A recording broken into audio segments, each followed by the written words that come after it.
दोस्तों, ये दुनिया विचित्रताओं से भरी है। दुनिया में अब भी ऐसा बहुत कुछ मौजूद है जो इंसान की पहुंच से परे है। जितना इंसान आज अंतरिक्ष के बारे में जानता है, उसके मुकाबले में समुद्र की गहराइयों में अब तक भी कई ऐसे रहस्य छुपे हुए हैं जिनके बारे में विज्ञान अभी तक पूरी तरह से पता नहीं लगा पाया है। हाल ही में Scottish association for marine science के वैज्ञानिक एंड्रू स्वीटमैन की एक खोज ने पूरे विज्ञान जगत को हैरत में डाल दिया है। दरअसल एंड्रू स्वीटमैन की टीम को उत्तरी प्रशांत महासागर के क्लैरियन क्लिपर्टन जोन की तलहटी में कुछ ऐसा मिला है जिसे देखकर वे हैरान रह गए। यहाँ उन्हें छोटे छोटे पॉलीमेटालिक नोड्यूल्स यानी मिक्स्ड मेटल की गोलाकार गेंदें मिली हैं जो घोर अंधेरे में भी ऑक्सीजन पैदा कर रही हैं। एंड्रू स्वीटमैन ने इस ऑक्सीजन को डार्क ऑक्सीजन नाम दिया है। डार्क ऑक्सीजन, जैसा कि नाम से पता चलता है, ऐसी ऑक्सीजन है जो घने अंधेरे में पैदा हो रही है। ये धातु की नोड्यूल्स या गेंदें समुद्र की तलहटी में बिखरी पड़ी हैं और ऑक्सीजन का निर्माण कर रही है।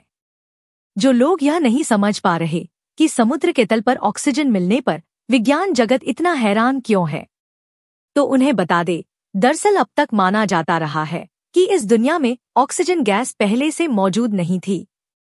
इसलिए दुनिया में हवा में सांस लेने वाले जीवों की उत्पत्ति समुद्री वनस्पति की उत्पत्ति के बाद ही हुई होगी, क्योंकि समुद्री वनस्पतियों ने ही प्रकाश संश्लेषण यानी फोटोसिंथेसिस के जरिए कार्बन डाइऑक्साइड का इस्तेमाल करके ऑक्सीजन गैस पैदा करनी शुरू की होगी। तभी से एक चक्र आरंभ हुआ जिसमें पेड़ पौधे फोटोसिंथेसिस से ऑक्सीजन का निर्माण करते रहे और बाकी जीव उसका इस्तेमाल करते रहे और एरोबिक जीवन पनपता रहा। बढ़ते बढ़ते हम मानव इस धरती पर अरबों की संख्या में मौजूद हो गए। अब तक यही माना जाता रहा है कि सिर्फ फोटोसिंथेसिस की प्रक्रिया की वजह से ही ऑक्सीजन इस धरती पर विद्यमान है। यानी अगर धरती से पेड़ पौधे किसी कारणवश विलुप्त हो जाए तो सभी जीव जंतु का अंत निश्चित है। लेकिन इन पॉलीमेटालिक नोड्यूल्स के मामले में बिना सूरज की रोशनी के भी ऑक्सीजन बन रही है। इसलिए यह खोज विज्ञान के लिए एक बहुत बड़ा रहस्य है। आम तौर पर समुद्र में सूरज की रोशनी सिर्फ 4000 फीट तक ही पहुंच पाती है, जिसे यूफोटिक या सनलाइट जोन कहा जाता है। पानी में जो ऑक्सीजन इस जोन तक मिलती है, निश्चित ही वह फोटोसिंथेसिस की प्रक्रिया के द्वारा निर्मित हुई है। मगर यह डार्क ऑक्सीजन 13000 फीट की गहराई में मिली है, जहां सूरज की रोशनी नहीं पहुंचती और बिल्कुल अंधेरा है। इस खोज ने अब तक की फोटोसिंथेसिस वाली थ्योरी को फेल कर दिया है, जिसके साथ विज्ञान जगत नई संभावनाओं की उम्मीद कर रहा है। एंड्रू स्वीटमैन और उनकी टीम ने पहली बार जब इस डेटा को देखा तो उन्हें लगा कि उनके सेंसर्स खराब हो गए हैं, क्योंकि किसी ने भी आज तक समुद्र की तलहटी में ऑक्सीजन के उत्पादन की कल्पना भी नहीं की थी, बल्कि इस जोन में ऑक्सीजन की सिर्फ खपत हो सकती है। इसी वहम में उन्होंने इस डेटा की दोबारा जांच की, मगर पाया कि यह सच में सही था। अब सवाल यह है कि बिना सूरज की रोशनी के ये नोड्यूल्स ऑक्सीजन कैसे पैदा कर रहे हैं। वैज्ञानिकों के अनुसार ये नोड्यूल्स इलेक्ट्रोलाइसिस के जरिए ऑक्सीजन का उत्पादन कर रहे हैं। इसमें मेटल आयन समुद्र के पानी में मौजूद H2O अणुओं को हाइड्रोजन और ऑक्सीजन में बांट देते हैं। इससे ऑक्सीजन गैस निकलती है, जिसे डार्क ऑक्सीजन कहा जा रहा है।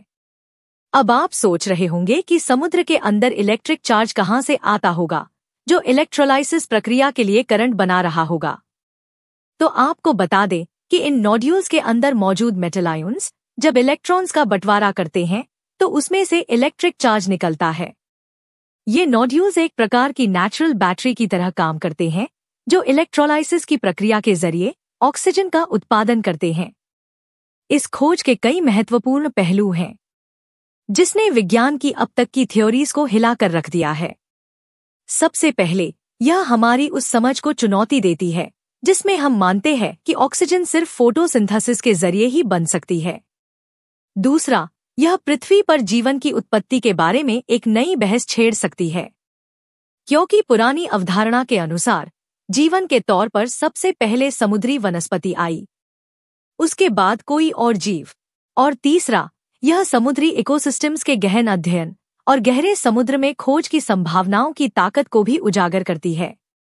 अगर आपके पास डार्क ऑक्सीजन समुद्र की गहराइयों या विज्ञान से जुड़े कोई और सवाल हैं तो हमें नीचे कमेंट्स में जरूर बताएं। हम आपके सवालों का जवाब देने की पूरी कोशिश करेंगे। उम्मीद है कि आपको यह जानकारी पसंद आई होगी। यदि हाँ, तो वीडियो को लाइक और शेयर जरूर करें। हमारे चैनल को सब्सक्राइब करना ना भूलें ताकि आपको ऐसी ही और दिलचस्प जानकारियां आगे भी मिलती रहें।